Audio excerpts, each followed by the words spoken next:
This is Padres. It's my time to ride it out. It's my time. It's my time to ride it out. It's your time. Oh. Hey guys, this episode is audio only and a bonus episode. We wanted to give a gentle content warning. In this conversation, we open up about the loss of our first child who passed away just moments after birth. We understand this may be a difficult or triggering topic for some listeners, so please take care of yourself and listen only if and when you feel ready. Our hope in sharing is to honor his life and offer connection to anyone who's experienced grief or loss. Thanks for listening. I thought we could start this episode by just telling our story from when we found out that I was pregnant. And to be honest, I was thinking about this earlier today, and I don't even remember if I told you or my mom first. You told your mom first. I did? Yeah, you told me that you told your mom first. I think I was just so shocked. It was the first time I had ever gotten pregnant, and I was just so shocked. My first instinct was to just tell my mom. When did I tell you? Like, did I call you? Like, I don't even remember how I told you. I was in such shock. I'm pretty sure you told me when I got home. Did I call you? No, you didn't call me right away. Oh yeah, I did just wait for you to come home, and I just like blurted it out or something. Yeah. We were so excited though, but I was so scared. I was so terrified. It was huge. I mean, we were 25. 25, yeah. Yeah, 25. Whoa. Gosh, I can't believe it's been Been almost 8 years. 8 years. This month is really hard for me, and I know it's hard for you. I know the moment it hits April, I'm just in my feels every day until his birthday. So I found out I was pregnant, told my mom, and I told you. And I think I was just, although I was super scared, I was so excited. I was so excited because it's all I've ever wanted to be as a mom. And it was also just so surreal. Yeah. It didn't feel real, you know? Well, it doesn't feel real until like that first doctor's visit, you know? Yeah. When you go and you I get don't your even think blood it work feels really done, real or- then. Well, I think for me, it felt real for the first time we went to the doctors and got the ultrasound. And I could literally see Yeah. these Little peanut, tiny, not even a peanut, they said it was like little grain of little rice. sesame seed with a Yeah. heartbeat. Yeah, with the heart. You could literally see the little pulse, you know, the heart literally pumping, which is nuts to be able to see on, you know, on a screen where the egg or the baby is literally the size of a sesame seed. And Crazy that you can even see the heartbeat when it's that tiny. yeah, which is and pretty. hear it. I think that's when it felt real for me. Yeah. When I heard the heartbeat. I remember it too. So amazing. Yeah. So I'm pretty sure I found out at like maybe 5 weeks. Like the signs started showing up. Mm-hmm. And then What I was tested. the first sign?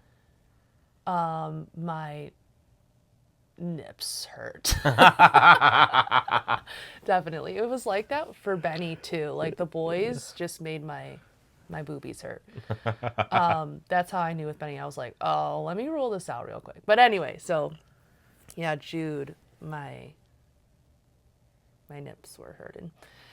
And so, you know, I found out, and then literally the next week I was sick, like terribly sick. Do you remember how bad it was? Yeah.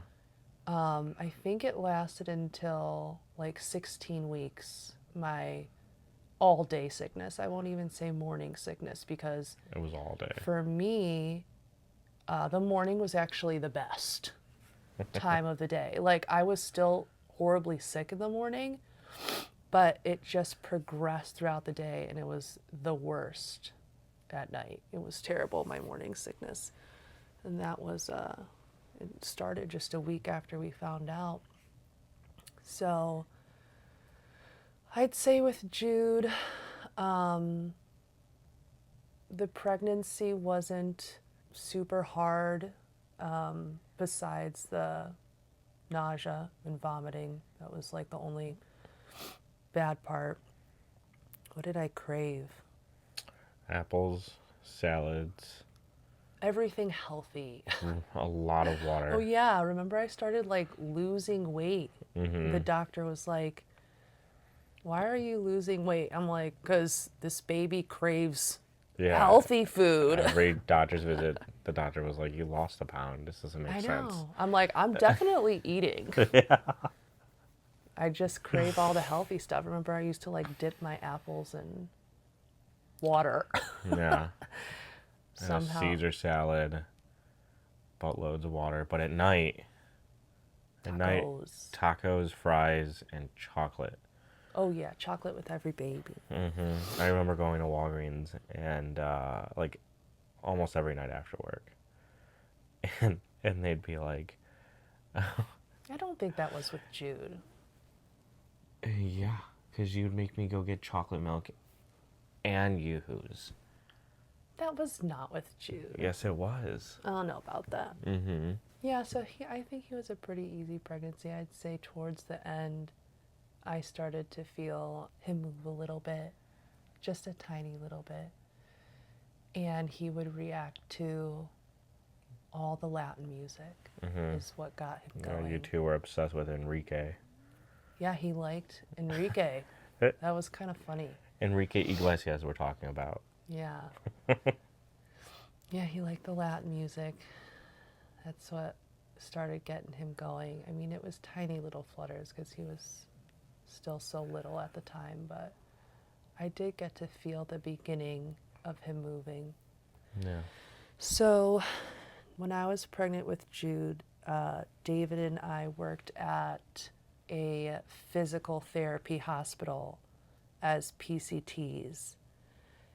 And I was 20 weeks pregnant, so I was halfway through. Of course, it was a busy day. A PCT, for those that don't know, it's just another name for a CNA. You're a nursing assistant. So, and we worked at a physical therapy rehab hospital. Mm-hmm. I remember I was in the room with one of my nurses that I worked with that day, and I don't really remember what we were doing, to be honest. Maybe taking vitals, nothing super strenuous. Maybe I was aiding in a transfer or something like that. And I felt very suddenly a lot of like wetness down there, which, you know, was very alarming. It was very noticeable that like something had just come out. Yeah.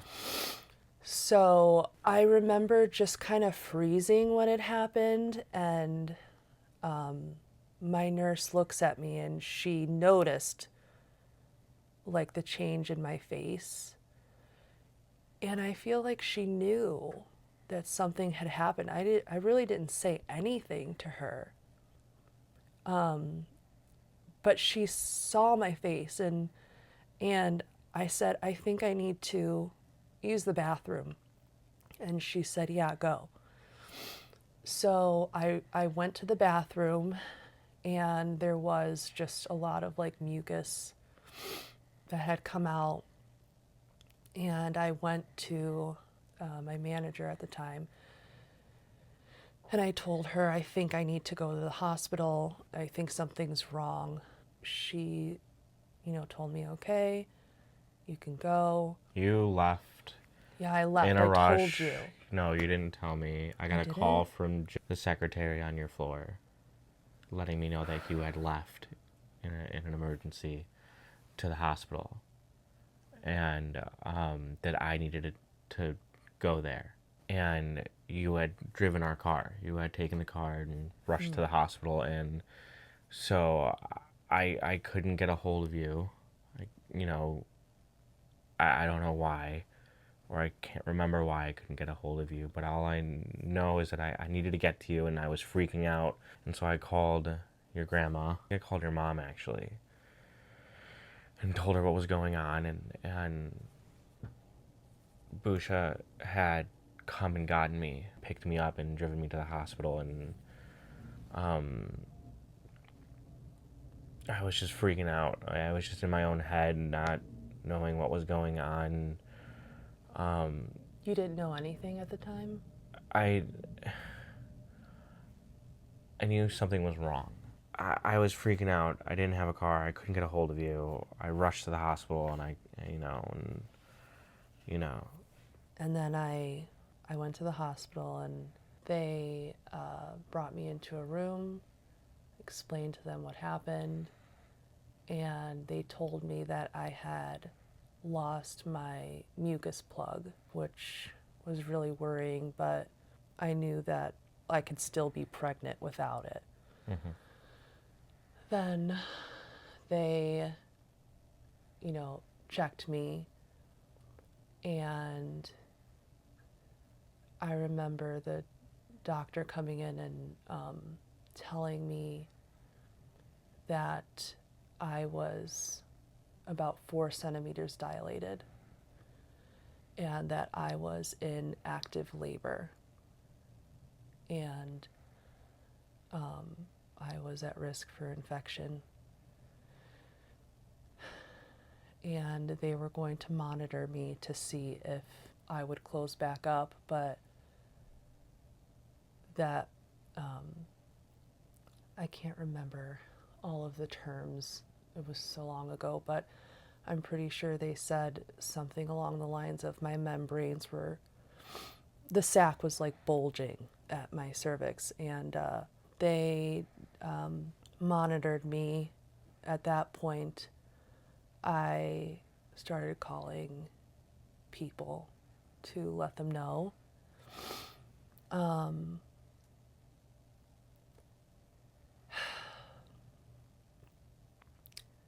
I just felt numb at that point, and I felt what was happening wasn't real. Like, I just didn't believe that something bad was happening. I thought, okay, this is weird.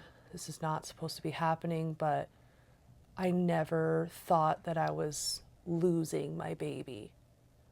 That wasn't like an option in my head. I also think that they were trying to see if my cervix would close. Yeah. I remember them saying that, like, there may be a chance that if, you lay we'll here monitor you, yeah. Right. And And my mom was just so optimistic that it made me feel optimistic. I wasn't thinking that anything was going to get that bad. So a few hours go by, and every time they check me, I'm getting more and more dilated. And at this point, I just check out, and they basically told me that I have to deliver the baby, and that my body is going to deliver the baby regardless of how long I laid there. And they offered me drugs to kind of take the edge off, and really just, do you remember what it was? is Dilaudid. And that did help. It worked. Dilaudid made me very flat and kind of emotionless for a while. I think we waited until pretty late at night. At this time, I was, I don't even remember, maybe like 9 centimeters. It was very dilated, and the sac was coming out, and so I had to deliver him.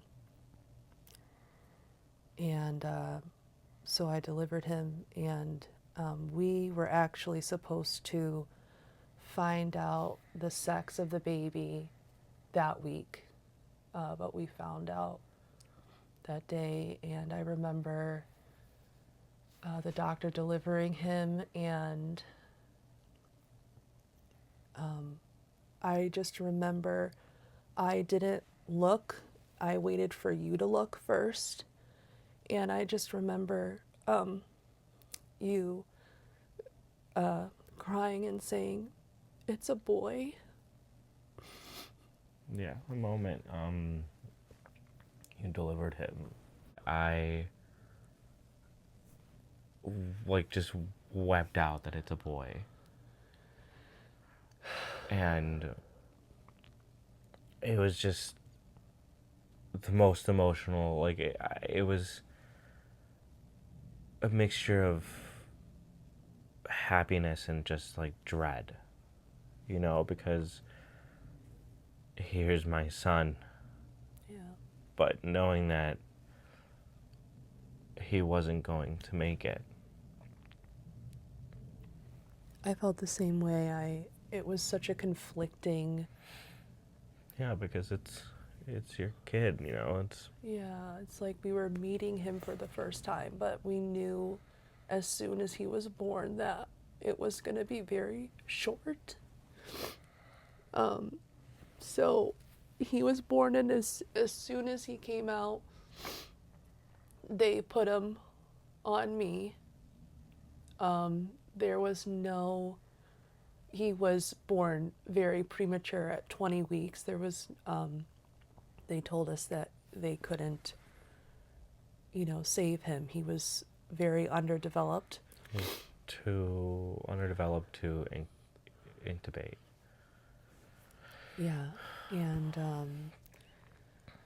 so they put him on me, and he was so tiny, but I could still make out his features. He definitely had my hands. He held my little finger. Yeah. That was a pretty crazy experience to hold him and feel him and feel his arms and his feet and his hands, and I just remember so clearly him holding on to the tip of my finger. Yeah, I remember that too. I just loved looking at him. He was so cute and such a pretty baby. He was only 20 weeks, but he was such a beautiful, beautiful baby. And I literally counted his breaths until he stopped. He lived for about 30 minutes, but we held him the whole time. And I sometimes think about after he passed. At the moment, I didn't want to hold him anymore after that, because I was afraid that, after somebody passes, your body changes very fast. And I was afraid of having those images of him in my head. Yeah. And I wanted to remember him the way that I saw him when he was alive.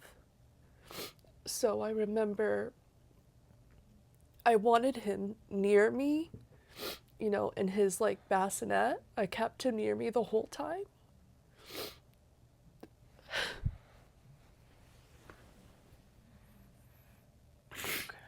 But I didn't want to see him because I didn't want to remember him that way. But sometimes I regret it because I feel like I should have just held him until I couldn't anymore, until they took him away.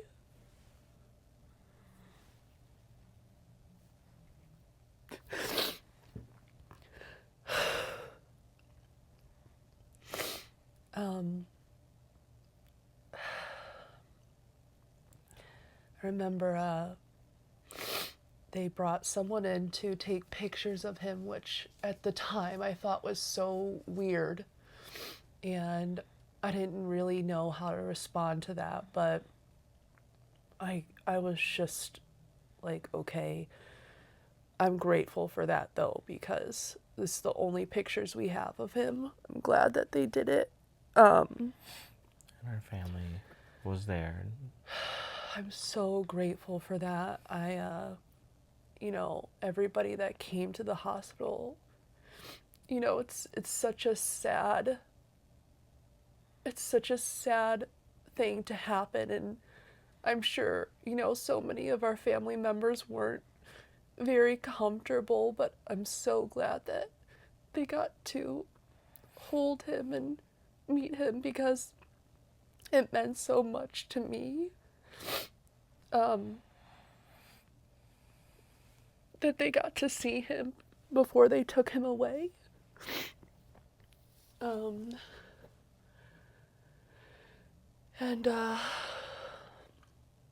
Looking back now, I felt like, so after he passed, I just felt like throwing up.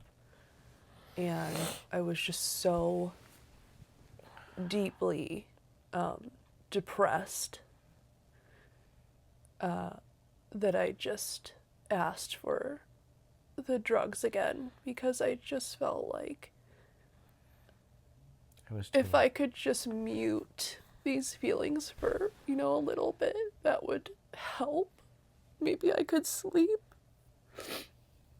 And honestly, I know I've shared this with you before, but after that day, I felt like I could understand how people could become addicted to prescription meds, because To opiates. yeah, it was like a relief. And It floods every I remember they emotional asked me way. if I wanted to go home with medications, and I was like, no. No. I was like, I can't. It would have been too dangerous.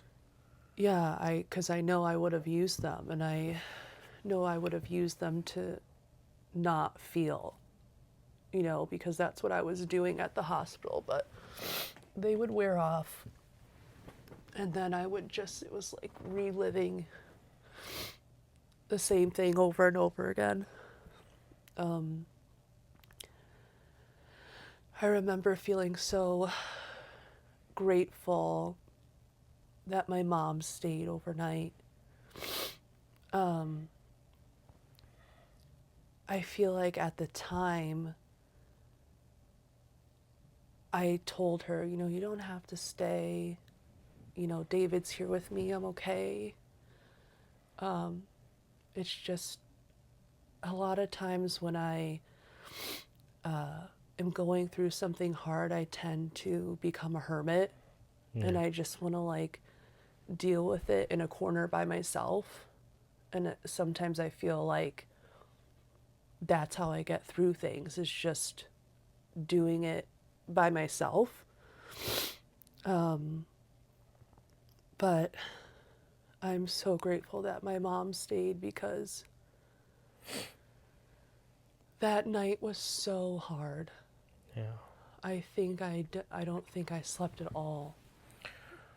No, and a really hard moment for me too was when the funeral home came for Jude. you know, it was really nice that the hospital did pretty much all that for us. Yeah. Contacting funeral homes Yeah. and, you know, finding out who could take his body. And I remember when the person came to the hospital, and I had like a panic attack because he was going to take him, and I felt wrong. Yeah. So I asked if I could give him to the person, because at least I'm almost as if I'm sending him off. You know, Yeah. I had instead of someone just take him from me. Yeah. I don't know. I can't explain why that was so important to me. It just, I'm glad you did that. I just felt wrong, and this way I got to hold him one last time. Just look at him one more time. I remember it was just a few minutes before he had passed, and one of the nurses asked me if I wanted somebody to come in to bless him. And I just remember having like this, I don't even know how to describe it, just like this longing feeling.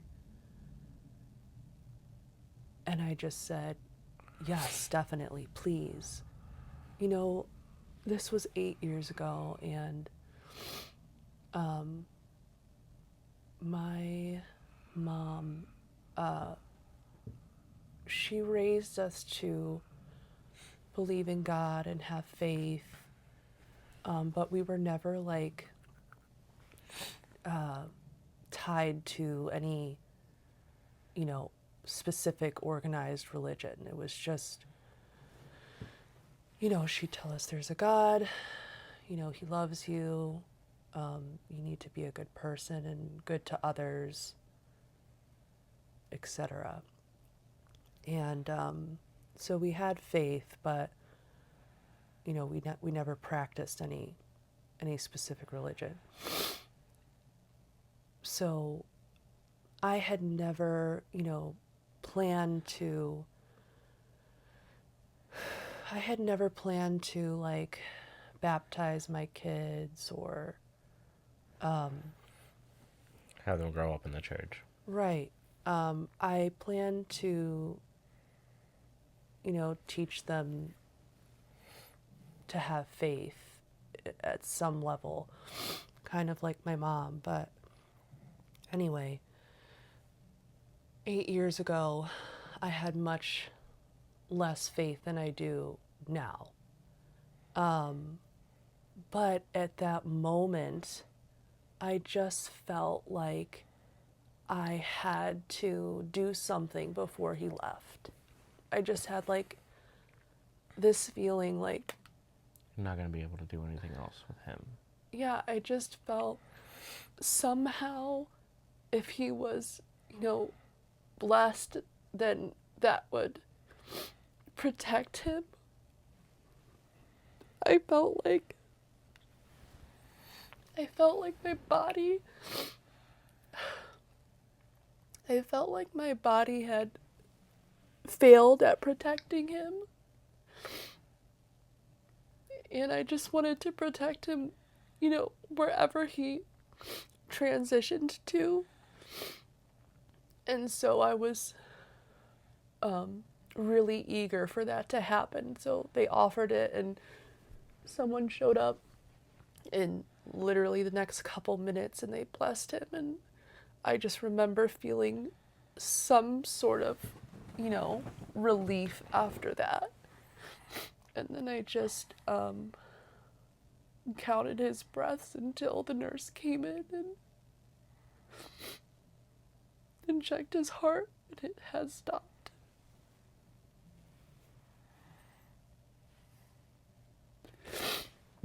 And it was a really hard night. We went home The next morning. Just me and you. The hospital gave us a bunch of little trinkets and stuff. They gave us a bear that slept with him the night before, and a bunch of like pamphlets on grief and resources and all that stuff. Like, I don't think I even opened that stuff for No. weeks after. I just was in my own bubble, and I remember our family was very concerned. I can feel it. I mean, Yeah, I we were over there understand. the next day. Well, they came over the day we got home. Don't you remember? That's what I was trying to say. Yeah. We got home and everyone, and I'm grateful for that. Like I said, I am a person that will suffer in silence most of the time. And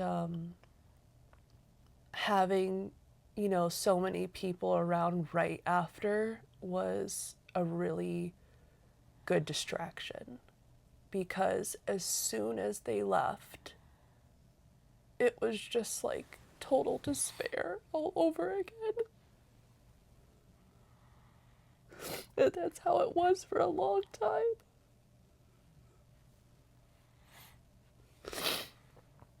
And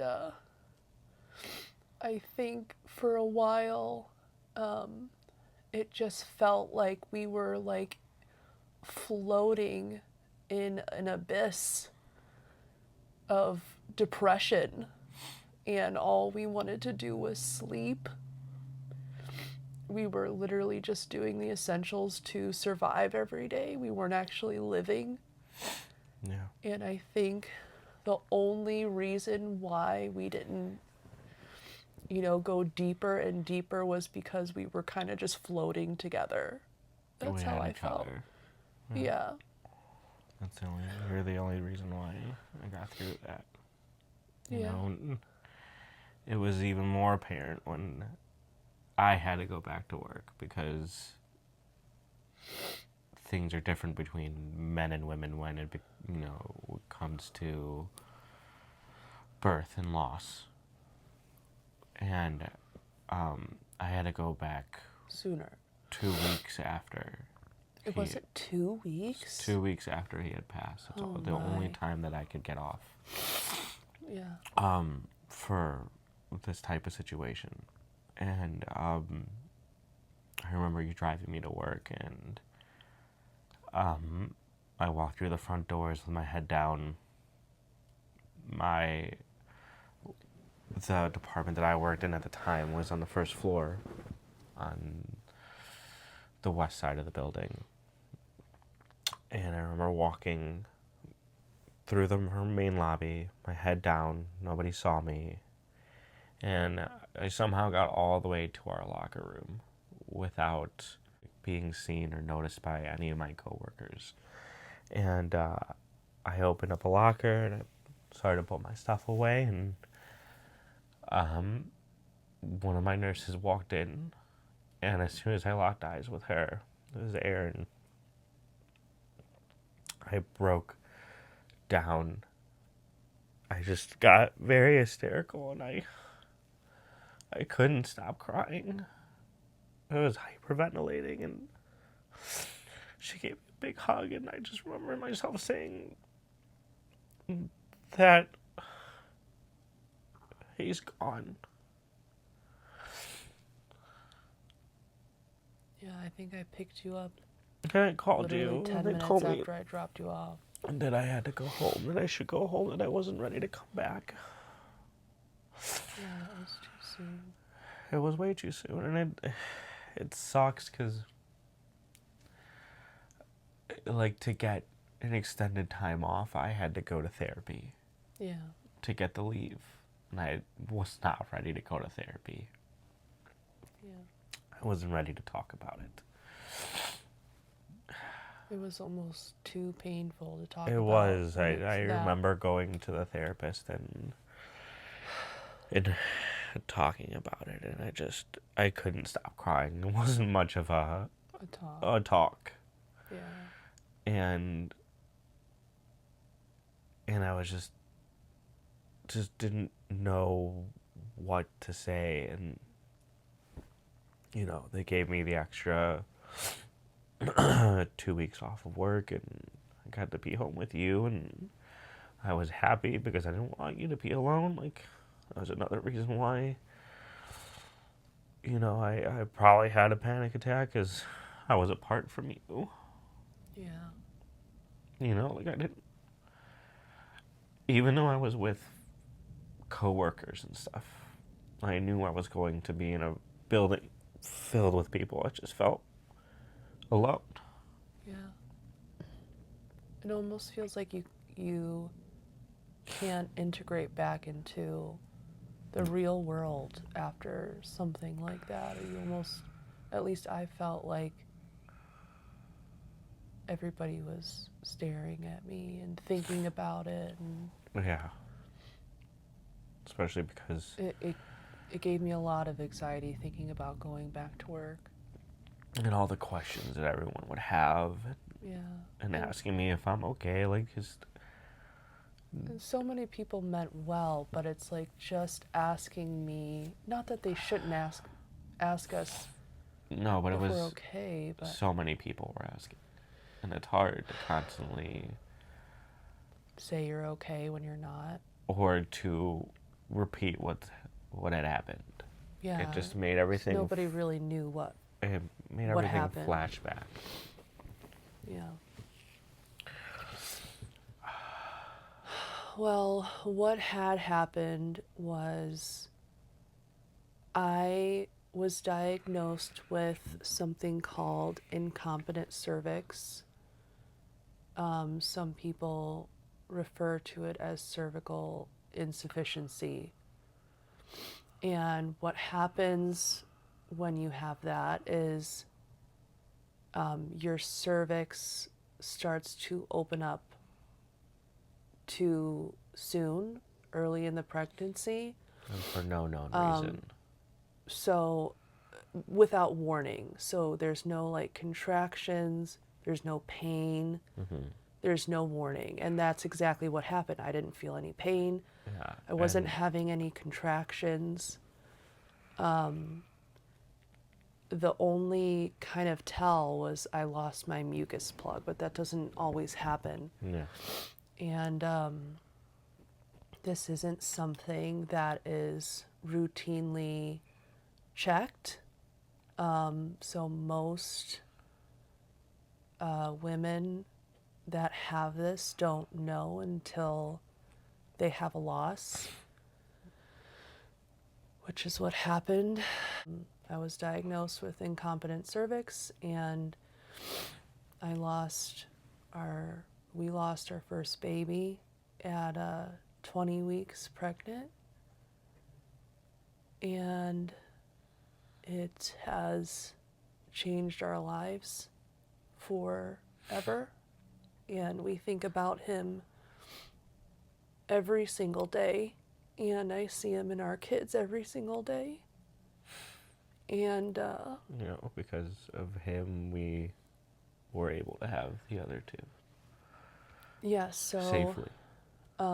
there are some, yes, thankfully, you're able to try and prevent that from happening again with what I got was a cerclage, a cervical cerclage, which basically, when you're around 13 weeks. yeah, I'd say they can do it between 12 and 16, I think is like the latest maybe they'll do it. You did it at 13 weeks, right? Yeah, I did it around 13 weeks for CC. And basically they stitch your cervix closed until you're ready to give birth, until the very last minute. Hopefully, if you can get there, because it can still open even with a stitch. And that was successful for us, thank God. We made it to have Cece, but you're put on Like a modified bed rest. Yeah, bed rest. And I remember, you know, some people even suggesting, like, it's fine, you can do this. I was way too anxiety ridden to do much. I didn't want to risk anything. Yeah, I remember the doctor saying that you could only be on your feet for 2 hours at a time. You know, without, and then having to have an extended amount of rest between. Right. Because they don't want you to risk. Yeah, so I'm pretty sure I went on a leave for Cece. I couldn't, like, lift patients and stuff. I also got progesterone shots every week. Single week. And that progesterone shots, I don't know if I'm saying it right, progesterone shots, they prevent the uterus from contracting and the cervix from, like, softening pretty much. So I did everything that I could, and it was successful. Thank God. And then with Benny, I was actually really adamant about getting a TAC, which is something else that you can do if you have incompetent cervix, but that one is permanent. Basically, you have a surgery to get an abdominal cerclage. Yeah. And they have to kind of, I'm pretty sure they go basically like a C-section. Yeah, they go through the same route as they would a C-section to surgery. They stitch you. They put a cerclage there. It's like much higher up than it's a band. Right. It's much higher up than a cervical cerclage, and it's supposed to be safer, I guess you can say, but as far as, like, the outcome of carrying your baby to term. But it's permanent, and if you do get a TAC, then you cannot give birth vaginally. You will have to have a C-section. And I was so scared because I was told that, you know, every time you have a cerclage placed, it can weaken your cervix, and it might not hold as well. So I was adamant about getting a TAC for Benny, but I ultimately was advised against it and encouraged to. But what made you not do it? I mean, I had lots and lots of meetings and conversations with the doctors. What was the number one thing? But I consulted with what do you call her? A psychic? A psychic, yes. I consulted with a psychic, and she also sided with the doctors and said that I would be okay with just a. She's told you that you were going to give birth with a regular cerclage. Yeah, and yeah. everything was going to be okay. Yeah. And we went to a specialist. Yeah, we did. A team of specialists. Yeah. And it was pretty crazy because the experience between Cece and Benny were night and day in every single, you know, way medically. Yeah. You know, with Cece, you were on modified bed rest. You couldn't do anything. They wouldn't let you swim or take a bath. They, you know. What? Oh, yeah, you're right. You were like a little you're very fragile to them, you know? Yes. And when you were pregnant with Benny I had a little more freedom. and we went to the specialist, they were like, no, you can be a normal pregnant woman to some extent. Yeah. To some extent. You didn't have to get progesterone shots every week. No, the stitch held much better with Benny. I think He also did a very different cerclage. There's different types of yeah, that's true. cerclages. Yeah, I don't remember what they're called. And this specialist, this doctor that she had who was a specialist, did Like a different tie. a different something tie, a different type of cerclage that he felt was a better cerclage. Yeah. And from his own experience, it you know, he trusted it a lot and made us feel very confident in it. And I had never felt more confident. Well, I was still so anxiety ridden. Like, Well, yeah, I mean, it happened to you. You went through all that,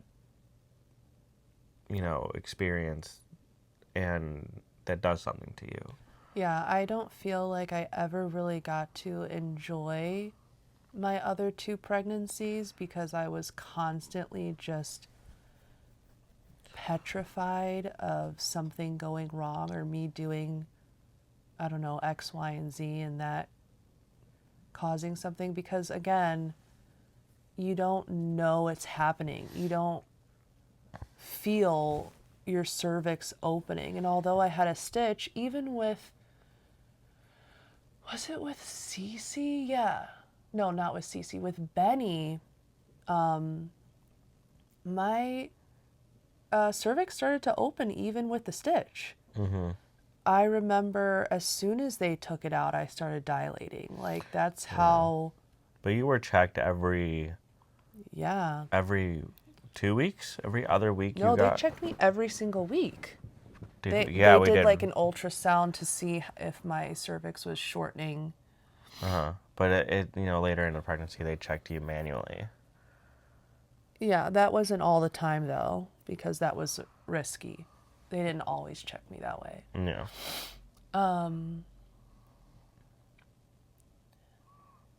Yeah, the days after that, just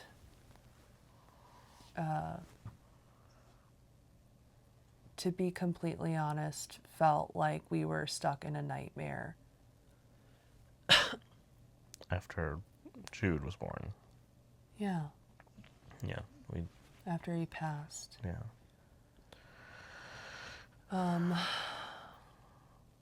But, we got necklaces with his ashes, and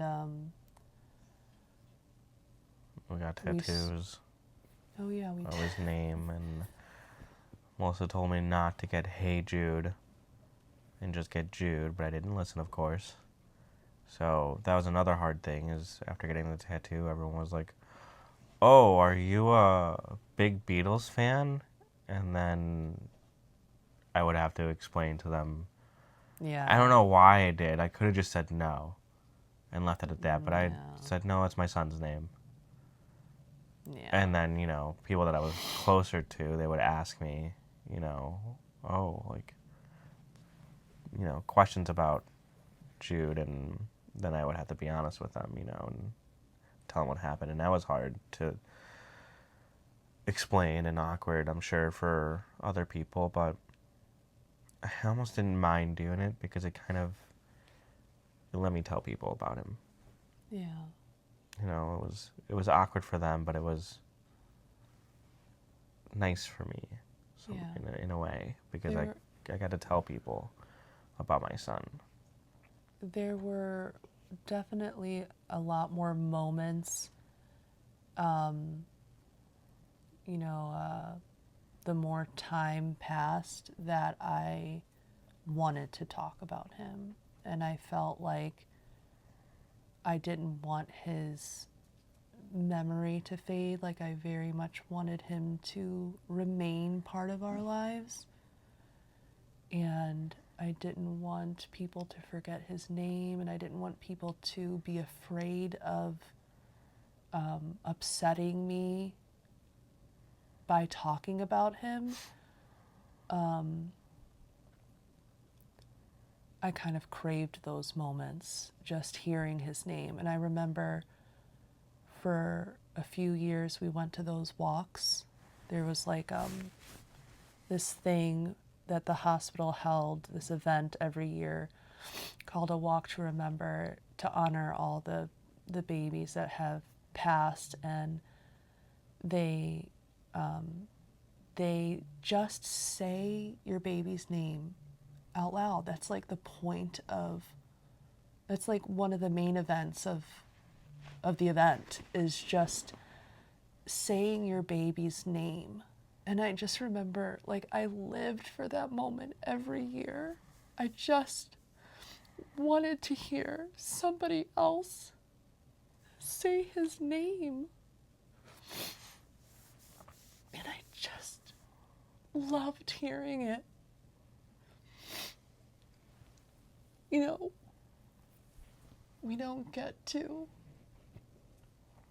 hear his voice. We don't get to hear, you know, his teachers say his name when he graduates kindergarten or high school. And like, that was our moment. We got to hear his name, and he was acknowledged by other people, and other people got to hear his name. We stopped going though, because we moved. And now we honor him in different ways. Celebrate him on his birthday, get him Yeah. a cake. It's never really the same, to be honest. It's kind of just how we feel. Some years are really hard. It kind of just depends on how we feel on the day, right? Mm-hmm. Sometimes on his birthday, I'll wake up just sobbing and just really depressed, and I'll just want to stay home and be with my babies and just kind of be close to everybody. And sometimes I feel motivated to go for a walk, or, you know, do an activity, or go out to eat, but we always try to do something. And we definitely always look at his little box with his hat and his all of the pictures and all His the little blanket. trinkets that they gave us. Yeah. And we still have his bear that he slept with, and Cece loves his bear. She sleeps with it almost every night. She sleeps with it every night. Yeah. Every night. It's in her arms. That's our story about our baby Jude.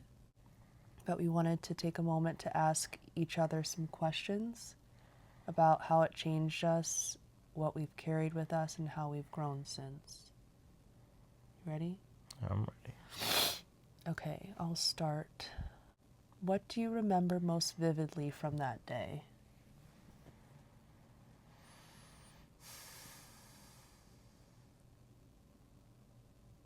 Cuddling up to you before you gave birth, before the doctors came in.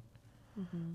We were asleep on a tiny, thin hospital bed, you know, and a birthing bed at that, which is a lot Terrible. more, you know, terrible than a normal hospital bed. But just holding you tightly and just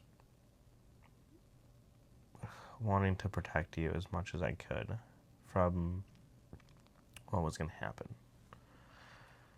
And just being there for you. Almost not wanting to wake up.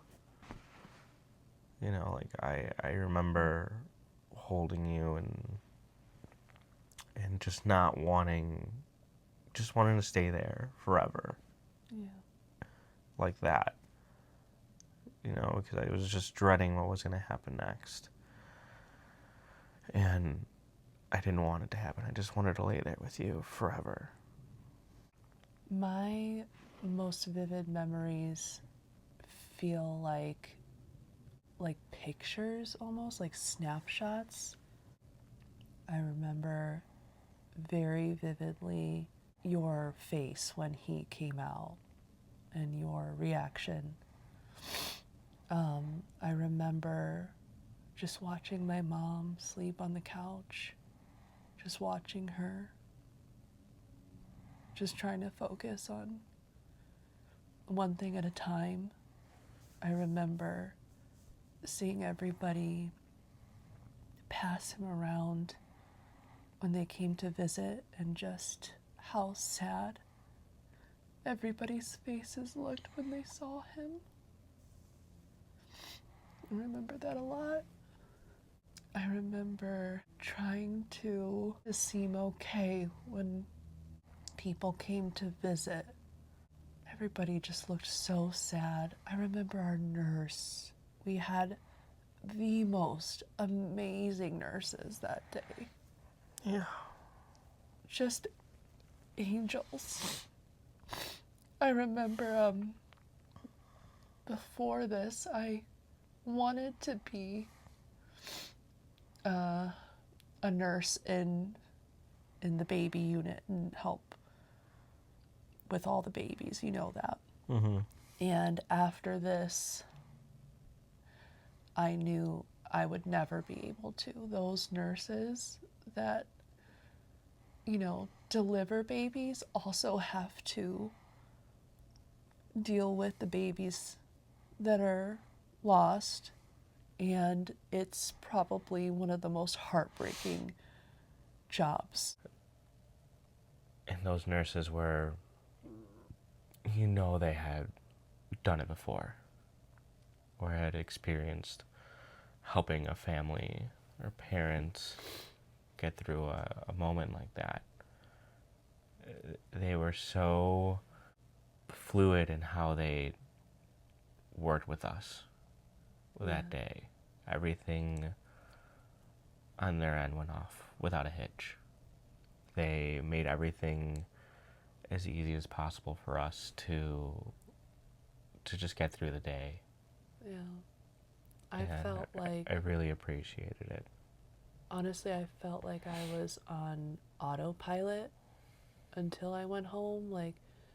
Because you still gave birth, so all the natural stuff that happens to your body afterwards is still happening. You just don't have your baby while it's happening, So, you bleed a lot. You still gave birth. Yeah. Yeah, I remember them explaining to me what to do when I started lactating and how to deal with the pain. And I just remember all the bathroom trips, them helping me clean up. And I was just so numb. And I think they could tell that I just didn't care. I just didn't care what was happening to my body. And they were just so amazing. And they took care of me anyway, and they didn't ask me to do much to help them help me. They just did it. They just took care of you. Yeah. I'll never forget those nurses. They were just so amazing. What helped you get through those first few days and weeks? The first few days, honestly, it just felt like a blur. I think you did. I think we were just so deep in depression, we just kind of slept our lives away for a while. What do you think? Yeah, I mean,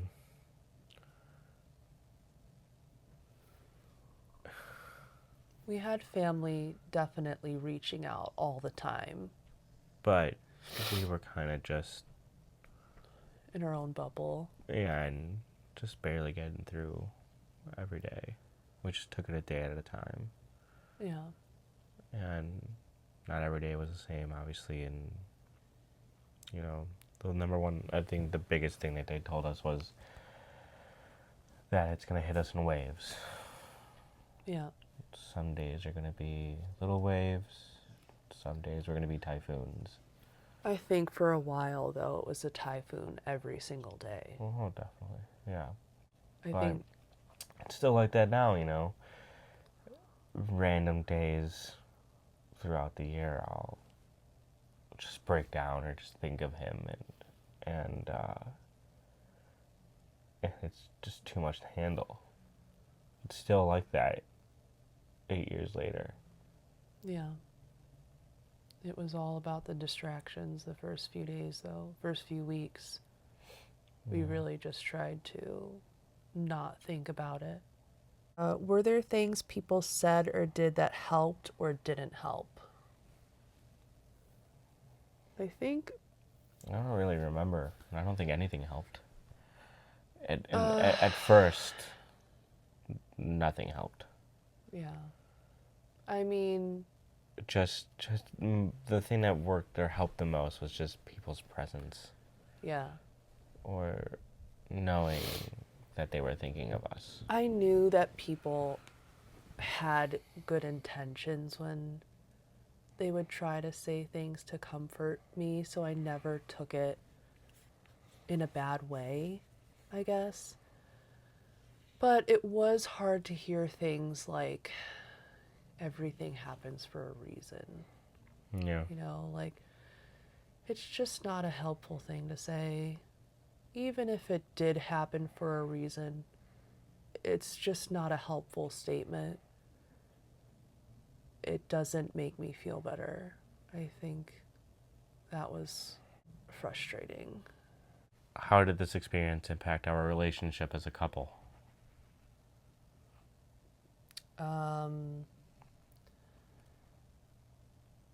I think stuff like this can break couples. Yeah. And I think in a lot of situations it does. yeah, losing a child, yeah, it can definitely ruin relationships. But I think for us, we just clung to each other. And I'm really grateful for that. I think it made us stronger, more of a team. I think we literally pulled each other out of probably the worst depression I've ever experienced. I think it made us stronger in the long run. Yeah. I think that we didn't let it pull us apart. Not that we weren't doing it, like, not that it was not a conscious decision for us to be there for one another. You know, like, I think the biggest thing for me was to really help you not blame yourself. How did becoming a parent in this way affect how you parent now? I'd say because of this, not that I didn't plan to be, the best parent I could be, but it just made me grateful even when things were really hard. So with Cece, after she was born, she was the first baby we brought home, the first experience we had as active parents. And that's hard, bringing your first kid home, obviously. New parents, your whole life changes. Your whole world is now revolved around this tiny little human. And there was a lot of sleepless nights, there was a lot of unknowns. But I went through everything with such a grateful attitude. Do you know what I'm saying? Mm-hmm. Like we probably got the least amount of sleep with her, but I did not care. Yeah. I was just so grateful that I was able to be a mom, that we got to bring her home and I got to take care of her. I just did not care about if I got an hour of sleep, if she pooped all over me, if, I don't know, all the struggles you have as a new parent the first year. I just didn't care. Everything I was else so seemed, grateful. all the hard stuff seemed insignificant. Right. It actually made it easier. It made the experience more enjoyable. I didn't care how hard it was because I was just so happy to be there. Yeah. Just to watch her be there. Yeah. Couldn't take my eyes off of her. Are there ways we continue to honor his memory or carry him with us? Do you talk to your kids about him? Yeah. We talk to our kids about him all the time. Mm-hmm. Cece knows Jude for sure. Yeah. Benny's kind of starting to learning. understand.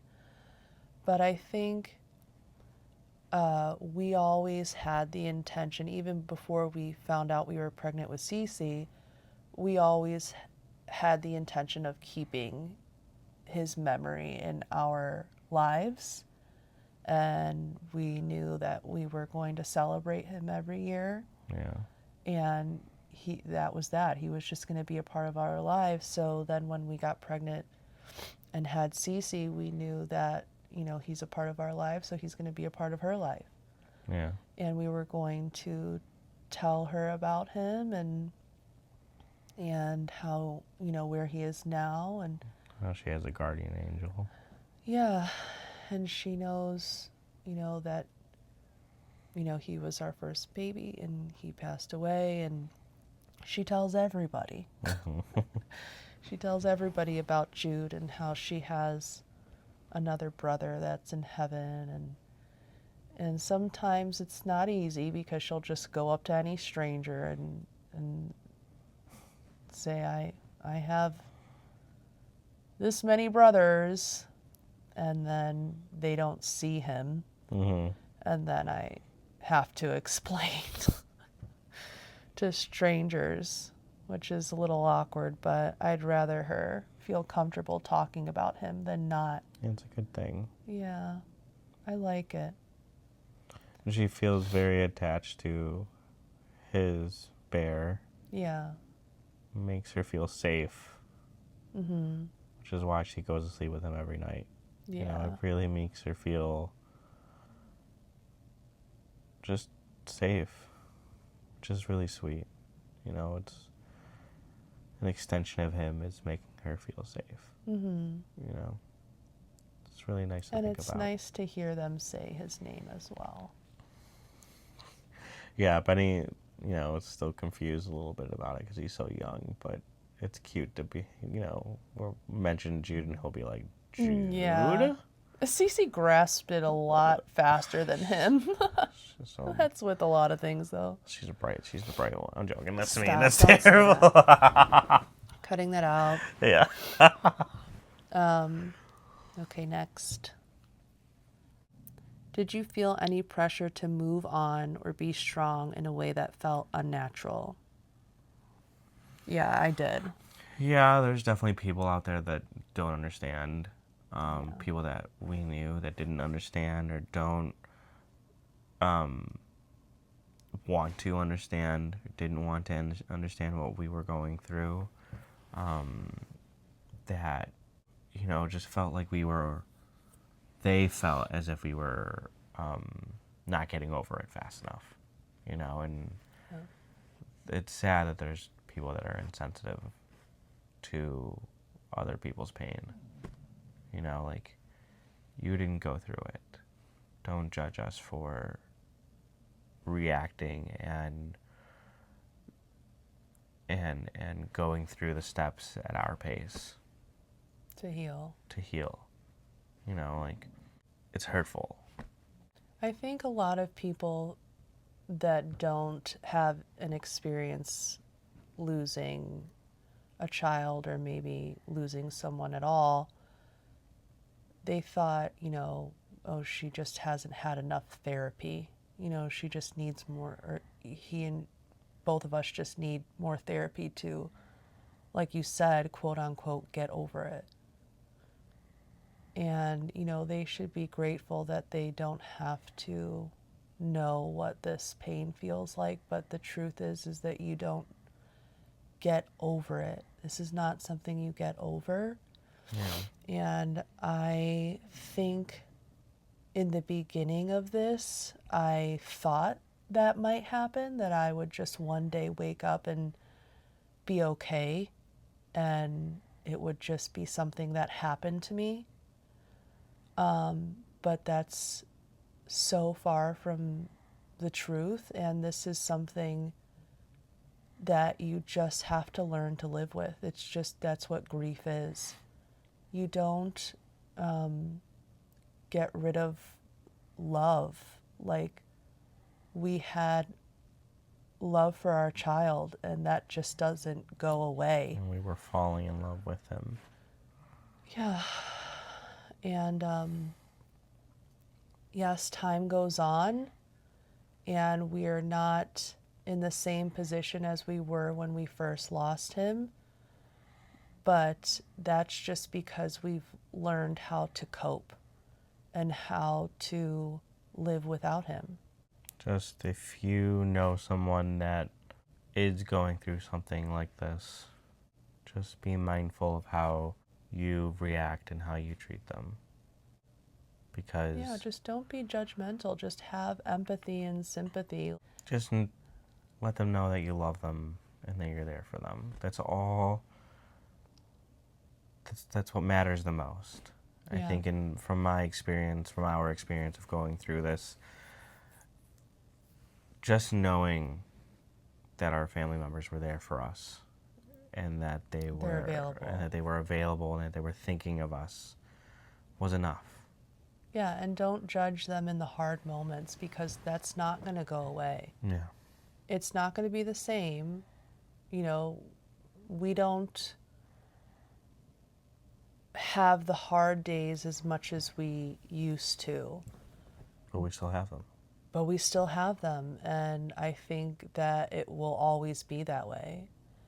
And there's days where the hard days were just as hard as they were in the beginning. Some days are like that, where I don't want to get out of bed, and I don't want to face the world, and I'm constantly asking, why did this happen, and feeling guilty and anxious and depressed.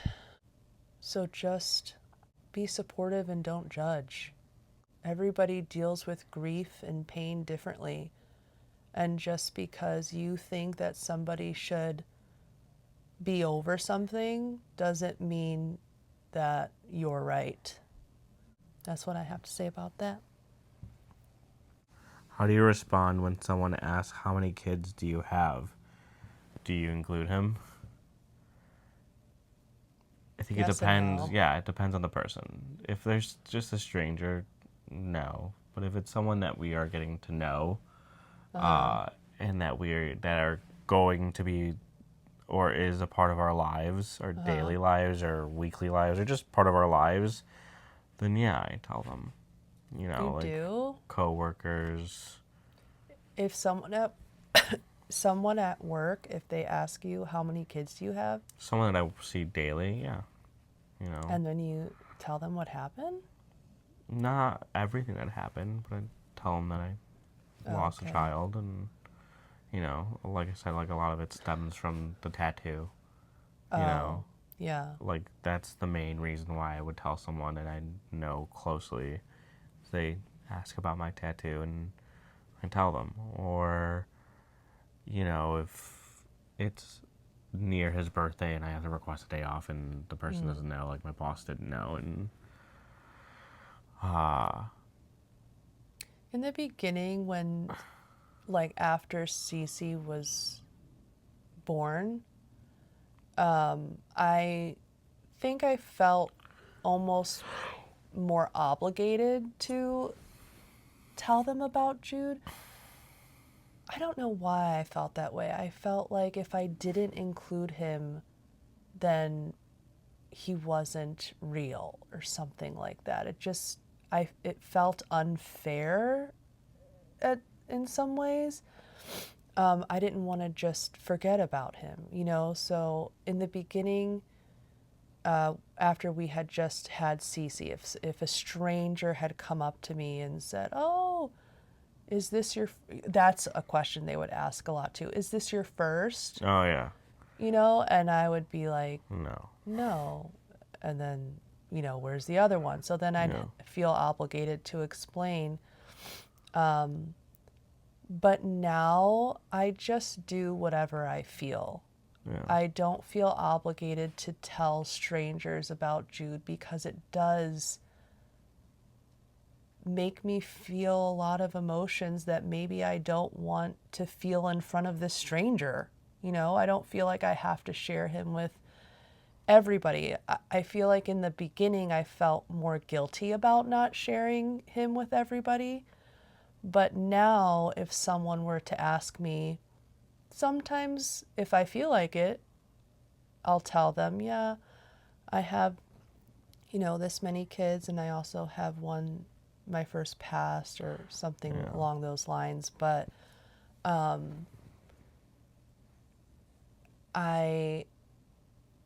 if I don't feel like sharing that, I won't.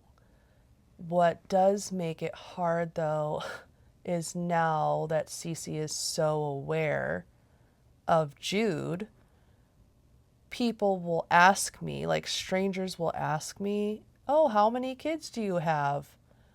And if I say 2, Cece is very quick to correct me and say, "No, yeah, you have 3." And then the strangers will look at me like I'm crazy, like, "You don't know how many kids you have?" but And you don't so want to be then, right, rude and be like, hey, I don't feel comfortable telling you. so then I'll have to explain Yeah. after Cece rats me out. I'll have to explain, "Oh, my first son passed away, you know, so we had 3." And, you know, I don't blame her. Like, I love that she includes him. And I'll never be mad at her for doing that, but it does make it a little difficult sometimes. Yeah. That reminds me of the movie scene that I just showed you, where like Susan Sarandon said like, what was that quote? What did she say? What's the reason why people get married? Remember? No. It's so that, you know, it's not because of love, which is what she says. It's to let that person know that their lives won't go unwitnessed. And that reminds me of this. I kind of like to tell people about him, about Jude, because it's my promise to him that he won't go forgotten. I'm going to tell as many people and to keep bringing him up so that he is remembered. I promise him that he will be remembered, even though he didn't get to live his life. It's important to me that I remember him, that the kids remember him, that our family members remember him.